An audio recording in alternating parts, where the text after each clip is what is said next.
Hey everybody, welcome to Hear Us Out. I am Patrick. And I'm Paul. How's it going? Very well, my friend. This is our final show of the year. Mm. Secret, everybody, this was pre-recorded. You'll notice that if anything major happens in the next 2 or 3 days, we're not going to know it. So if Santa crashes into the Empire State Building, if that really happens, and I've just guessed it now, I had nothing to do with it. Anyway. Kermit the Frog. Yeah. I almost want you to finish that, and then a huge part of me doesn't, because someday we may be monetized, and I don't need the channel taken away just yet. So think carefully. Okay, it was that Conspiracy bad. theories. It was that bad. So we're going to do 2023, Paul. We're going to have a little look back, a little look forward, and a little look in the middle. Yeah. Will we start with the big stories of the year? Yes, of course. Yeah. So, which is there's quite a 2023 was quite a going on with big stories.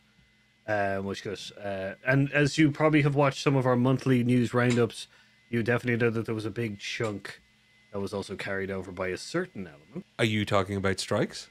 Yeah. Yeah, I hoped you were, because I was thinking, God, did I miss something else? Yeah, it's a heck of a year.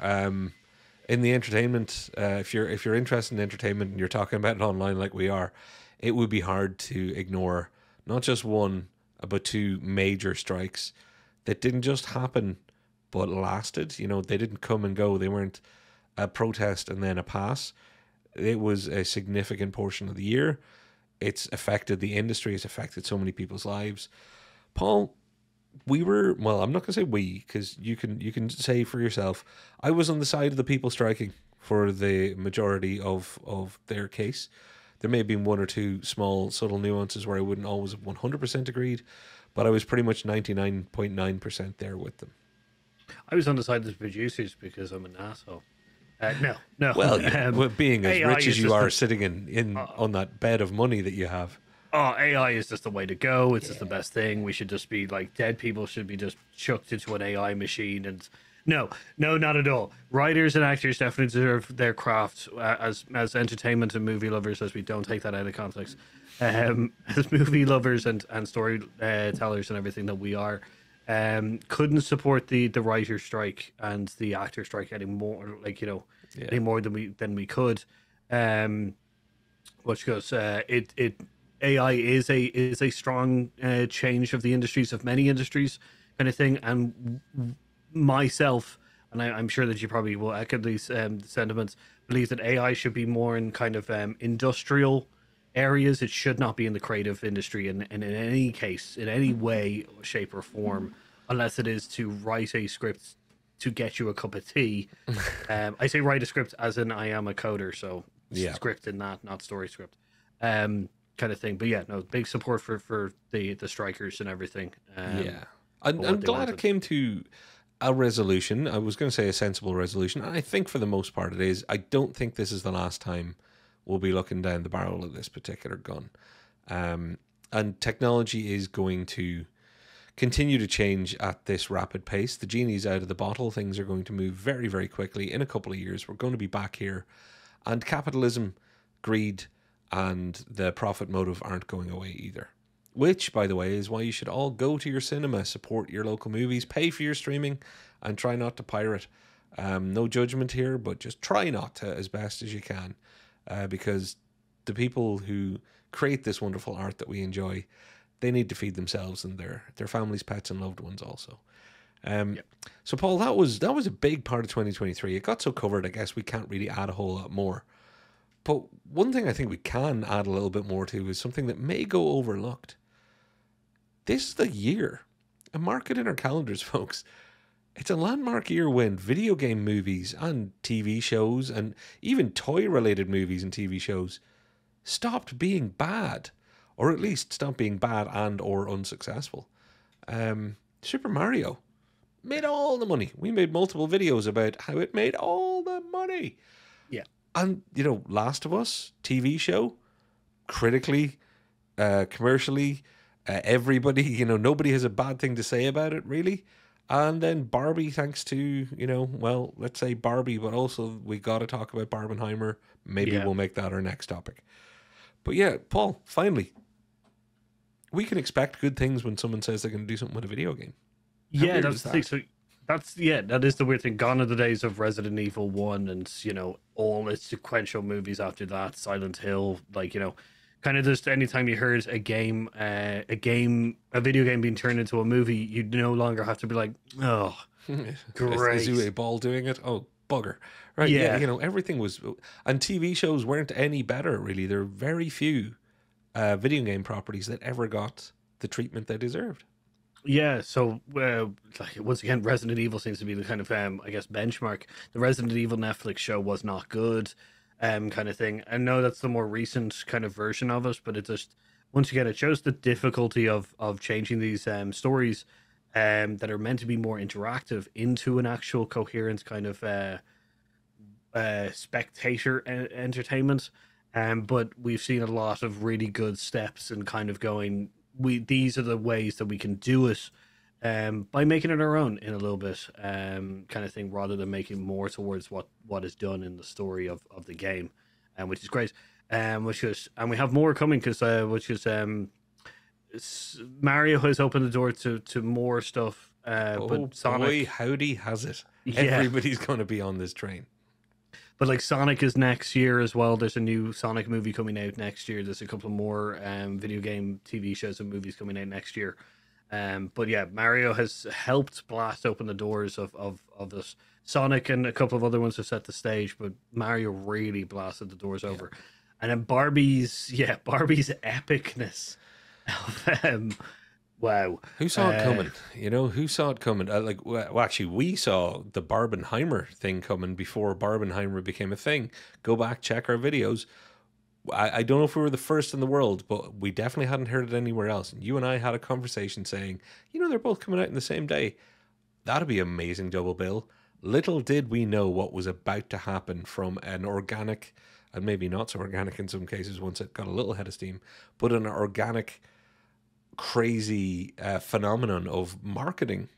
Now, I really loved Barbie and I really loved Oppenheimer. They were both great films, thank God, because it would have Yeah. been awful if one of them was terrible and the other one was good. So Yeah. we dodged a bullet there, Paul. That would have been Yes. really fucking awkward. But wowzers, did I not see the marketing potential of what that was going to be?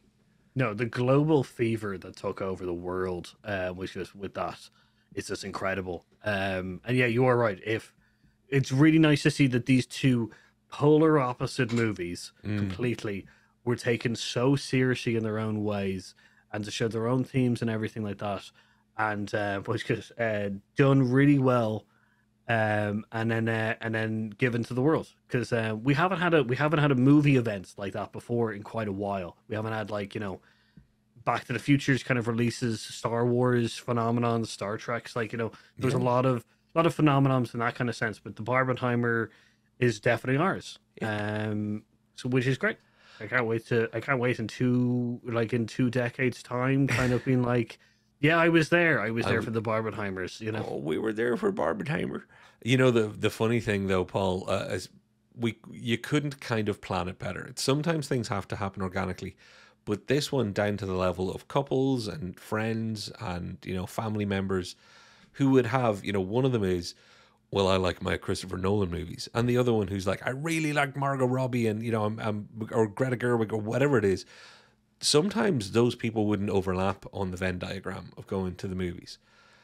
But I know that there was plenty of people who went to see the movie they wanted with someone who wouldn't usually have gone with them because that was going to be swapped over the next day or later that day or the same weekend or next weekend. And I think that's fabulous for cinema, particularly with all the crap we've gone through in the darkest timeline of COVID. I am so happy. It's going to become cool to hate Barbenheimer and to talk crap about it any minute now. Let's see, probably right now, in fact, Yeah. because that's just the way society is. Something was successful, everybody enjoyed something. It's all actually kind of a net positive, so it's going to be cool to kick on it. I don't think I'm ever going to become that person. I think we experience not just a moment, but a real beneficial moment for the thing that we love, cinema and entertainment. So Yeah, and I'm hoping some of the imagery will also show that which is the people in their kind of like pink and like 40s kind of like mixtures of stuff, which is yeah, great. Very cool. kind of thing. It was very nice to see, and I will say in my own for myself, I definitely think, which is weird enough, that Maverick painted the way for this. Top Gun Maverick painted the way for this cinematic moment, kind of thing, which brought everybody back to the cinema. I think it's if you look at the timeline of the darkest Yeah. timeline of cinema goers, I think Top Gun Maverick and then Barbenheimer are the two milestone or keystone moments in getting people back to the cinema. Which Oh, there are two plots on the graph. That's for damn sure. mm, And speaking of things trending upwards, well, it's not all sunshine and roses this year, Paul, because much like okay, and I said earlier that video game movies and TV are this is the year it's not all crap. There was a time, and I'm not ignoring that there were some good video game adaptations. There were, but there was a time where Blade was out on its own, yeah, and then an X-Men movie was out on its own, and then we had the MCU. So it's that Iron Man era that we're talking about in this now what we may have for games. Well, I wonder if in 10 or 14 years' time we'll be talking about, well, they really oversaturated and ruined themselves with the whole game thing. Because I think we've seen a decline in the quality from Marvel. Unfortunately, we never saw consistent quality from DC. But I think we're starting to see a cresting of the hill where stuff's going downhill, Paul. yes, but so we're kind of seeing the Beginning of fall the of end. yeah, the fall of the Marvel essentially formula kind of not working anymore.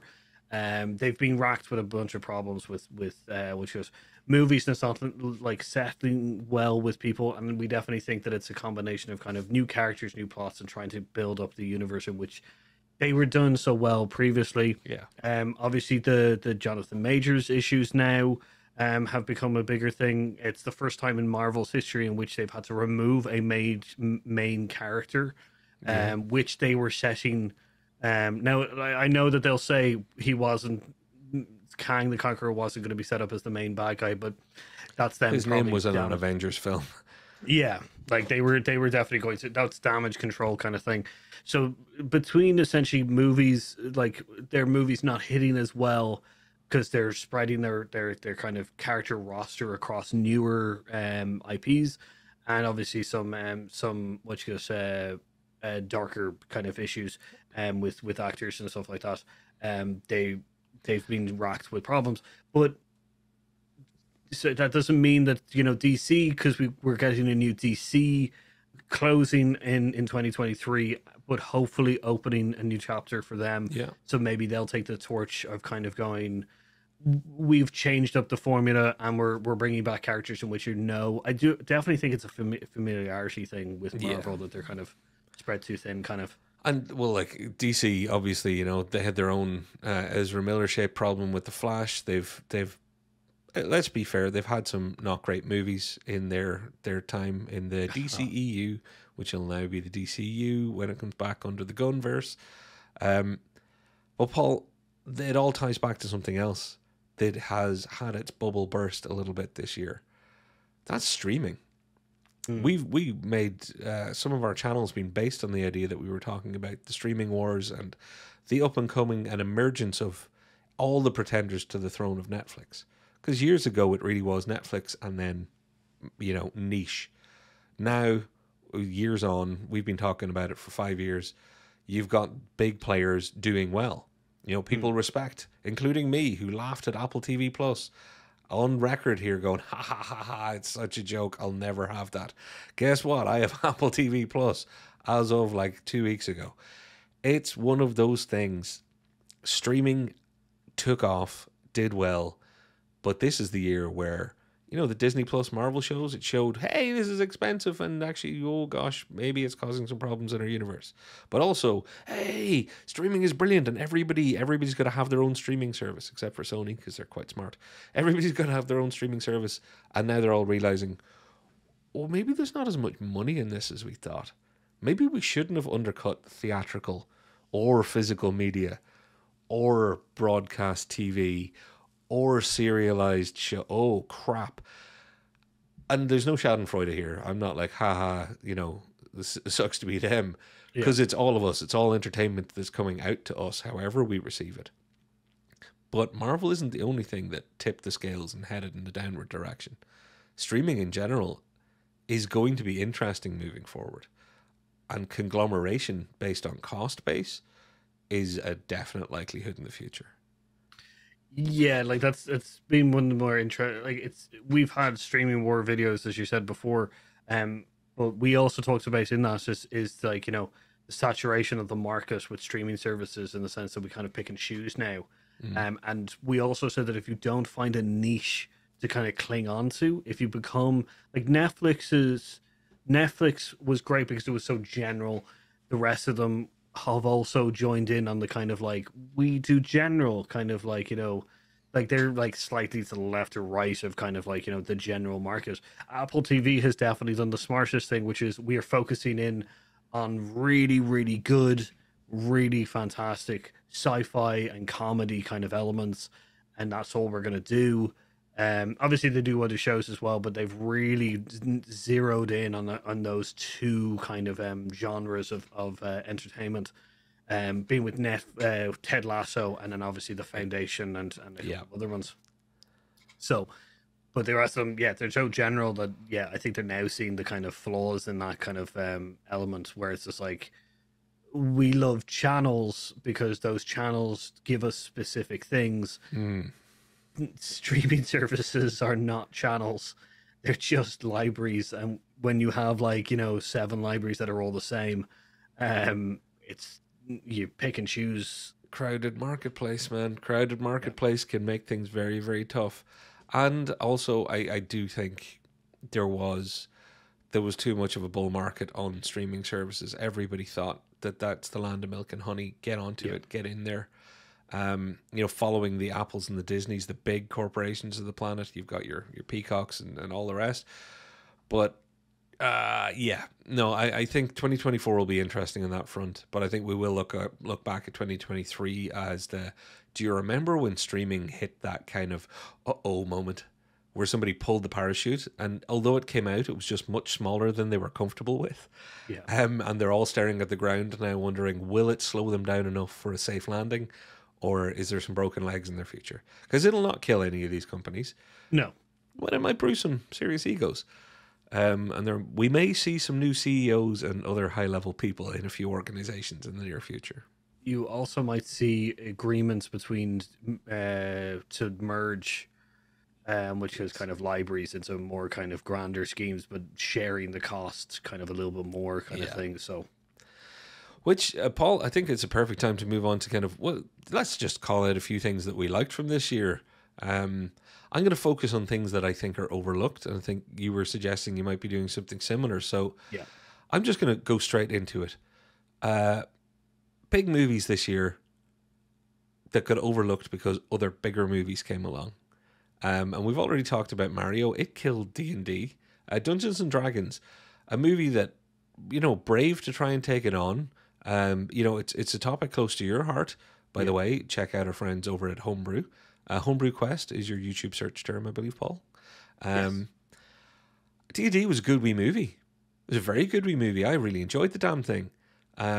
But it's seen as a massive failure. And it was a massive failure in the technical sense of, just monetarily and getting bums and seats. But it was a good movie that then got squashed by a gigantic digital Italian plumber. Similarly, Mission Impossible, Dead Reckoning Part 1, terrible title in a lot of ways. It was very Mission Impossible. Yeah. It was what I wanted out of a Mission Impossible movie. I was exhausted by the time it ended. In fact, with about 10 minutes to go, I was like, please end this because I'm tired for the people on screen. Which, I know what age Tom Cruise is. He's not showing it, but I'm starting to feel it for him. There's only so much tension and jumping between things that one man can do. Both of those are movies that I would say people should not forget to go back and watch, and they'll be like, oh yeah, I didn't bother seeing that in the cinema, but I'm glad I watched it. Because they've almost been wiped from existence by other things that happened this year. Oh yeah, no, definitely. Like they're just overlooked completely because of bigger things that were behind them, or in front of them. And my only other honourable mention, real quick, and I'll throw over to you then, Paul, is Guardians of the Galaxy 3. We talk about Marvel's having a bad time. It's top drawer. top drawer. Absolute quality. Instant favorite of mine in all of the MCU movies.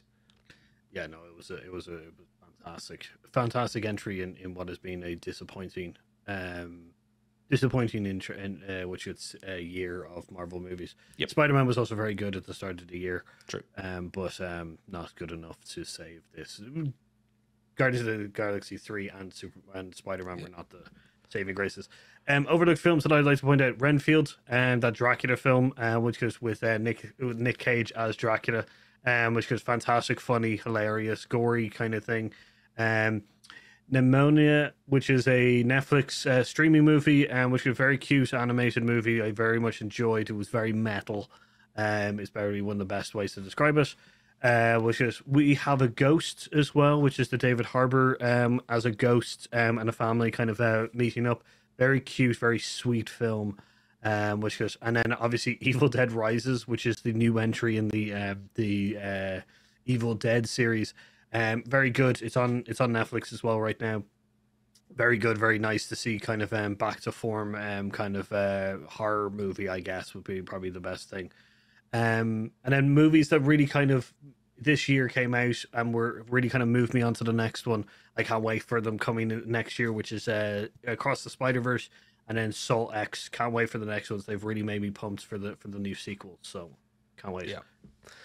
Well, Paul, we haven't got too much time, so we're gonna have to probably trim this one down. We've never really done it in the channel before to talk about the people that we lost in this year in entertainment. But I think we can mention a few names. So let's just take a moment and talk about. Obviously, there's the big ones like Matthew Perry was that made international news. Nobody doesn't know that Matt Perry passed away of Friends fame and what other fame, Paul? Studio 60 on the Sunset Strip and West Wing. Thank you very much. There's loads of people. Alan Arkin, one of my favorite actors, passed this year. Andre Bauer from Brooklyn Nine-Nine passed. Michael Gambon, so Dumbledore, is to a lot of people. David McCallum doesn't mean an awful lot to a lot of people, but he's one half of the duo that was in Man from U.N.C.L.E. originally, which I grew up watching. So Kiri Akin is now gone. Ray Stevenson, Paul, from Punisher Warzone and Star Wars. Yeah, he passed away as well. Ahsoka. Yeah.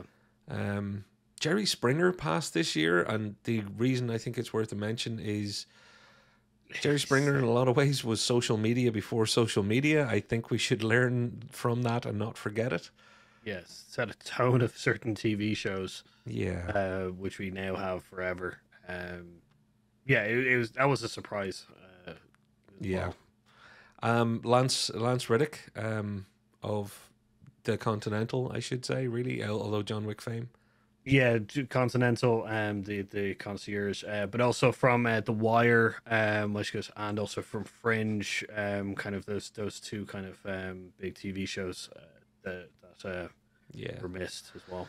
And Raquel Welch, who you don't really need to say anything because some people are just household names, and Raquel Welch passed. Dame Edna Everage, I'm just gonna go ahead and say that mightn't mean anything to some of our American viewers. Barry Humphries is just a legend in televisual comedy in this part of the world and obviously in Australia. And then, Paul, I'm going to throw in an extra one, if you don't mind, that just when we talk about entertainment all the time, and we do try and emphasize that we also, it's not just TV and movies, it's entertainment. That covers YouTube and music and games as well. It mightn't be the areas that we focus on, but at the start of this year, Ken Block passed away. And I don't think there's anybody who fits the bill of entertaining in the world of sports more than Ken Block did. Amazing sportsman and an amazing entertainer through his medium, which happened to be an automotive sport. So, Paul, anybody else that you wanted to add in there before we move on? No, so as they have passed, their stories have not. That's what we want to go with. We want to say that their stories are still with us, and we should still go out and watch them. Damn right. Them. So, in the 3 minutes that we have left, Paul, looking forward to things next year. I'll go first. I'm looking forward to more of the same, which sounds weird because what we got this year was, and I'm looking at my little list, we have things like Air, Tetris, Blackberry, all of these things based on or around true stories or real life happenings or events, and dramatization as opposed to documentary. I think that is a genre that I can stand a heck of a lot more of now that people are really starting to do it well and do it creatively and interestingly. They're not just biopics, they're biographical, but also situational. And in the case of some of these things, they're product related. But I really, really hope that these real life stories keep coming and keep getting the respect and care and attention and pumping out some great bits of entertaining, dramatized movies. Yeah, the historical drama movie genre has definitely moved up to our, I guess, our period, or two periods in time which we can remember back to. Exactly. Yeah, no, they're great films. I can't recommend them enough. Tetris was a fantastic. I love, like, that was such a great find.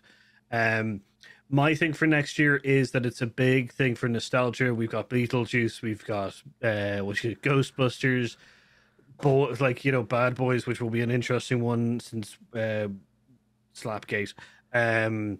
We've got which is Beverly Hills Cop 2 or 4, or 3. I don't know. But then we've also got the new sequel kind of thing. We've got Dune 2, Inside Out 2, Furioso as well, which is kind of and Joker too. So we've got a lot to look forward to in the sense of nostalgia and sequel based movies in 2024. Hopefully they're all going to be great. So they're going to come and take the last of the money they can out of people in my generation and mine our childhood, because Fall Guy as well, to add yet another. So nostalgia will be big. That's for damn sure. So Paul, a minute ago, I am going to say just great year for me with you. I wish everybody else having a great year out there, I hope they all had a great year, but I'm really hoping that people join us as we have an even better year in 2024. Yeah, exactly. So I just stepped on your line, didn't I? No. Thank you very much for watching, Wishkas. It's been a fantastic year for us, which is our 5th year doing YouTube. So Wishkas, go watch that video. But thank you very much for all that you've been watching. Like, subscribe, ring that notification bell, and we'll see you next year. Take care of yourselves and each other. Bye-bye. Bye.